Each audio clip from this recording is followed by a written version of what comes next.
What if I told you that while the rest of the world was busy making dragons and demons, the Slavic people looked at a swamp, a forest, and a dead grandmother and said, yeah, that's scarier. These aren't your typical monsters. No fire breath, no evil capes, just pure, ancient, bone-chilling wrongness. And some of them still believed in, right now, today. Welcome to Slavic Mythology, where the forest wants you dead, the water definitely wants you dead, and even your own house might be plotting something. Today, we're counting down the most disturbing creatures from Slavic folklore. And trust me, by the end of this, you'll never look at a dark forest the same way again. Let's go. First up, the Leshy. He's the spirit of the forest, and he does not want you there. The Leshy looks like a man, tall, pale, eyes that glow green.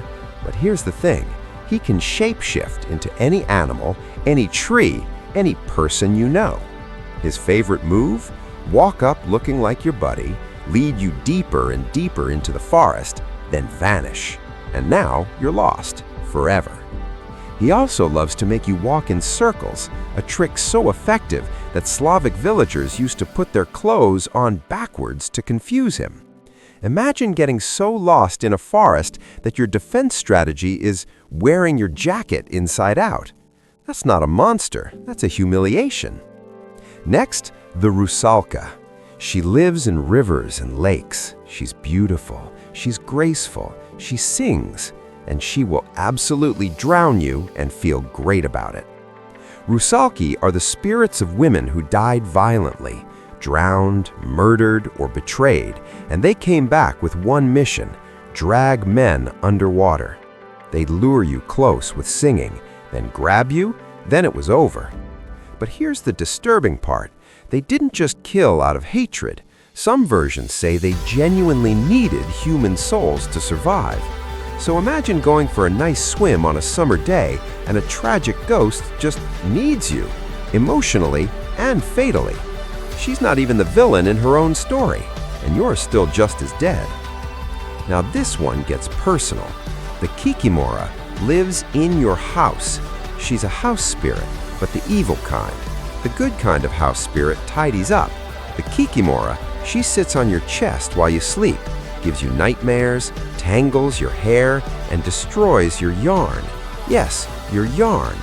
She's basically a gremlin with a grudge and excellent textile opinions. The worst part? She arrives when a house is built wrong, or when someone buries a cursed object under the foundation. So your house was haunted before you moved in. You're not in a horror movie, you're the horror movie. And the landlord absolutely knew.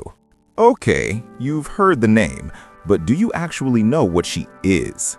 Baba Yaga is an old witch who lives in a hut that stands on giant chicken legs and spins around on its own. She flies through the air in a mortar. She sweeps away her tracks with a broom. She's ancient, she's terrifying, and her nose is so long it touches the ceiling when she sleeps. But here's what makes her mythologically wild.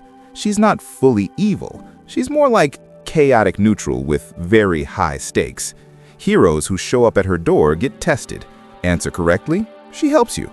Answer wrong, she eats you. She literally decides whether you live or die based on your manners. She's essentially the world's most dangerous job interview. Tell me why I shouldn't eat you. Crunch. Back inside your house for a second, because yes, there's another creature in there. The Domovoi is the house guardian spirit. In theory, he's friendly. He protects your family, he keeps the home safe. But if you disrespect him, if you don't leave out offerings, if you change your house too much without warning him, he starts suffocating you at night. The Domovoi would sit on your chest in your sleep, just like the Kikimora, and either warn you of coming disaster or slowly choke you. So, Slavic families had to maintain a good relationship with an invisible, angry roommate who lives under the floorboards and has zero chill. That's not mythology, that's just having a very strict HOA. You think you know vampires. You don't. Before Dracula made vampires cool and brooding and romantic, the original Slavic vampire was just a dead person who came back wrong. called the strigoi in some regions, they'd rise from their graves, return to their families, and slowly drain the life out of everyone around them. Not just blood, life force, energy, health. The family wouldn't even know. People would just start getting sick, dying one by one.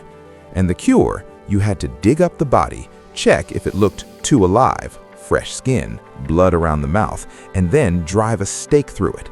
So picture this. Your grandfather dies, your whole family starts getting mysteriously sick, and the solution is to go check on Grandpa. That is disturbing on like 6 different levels.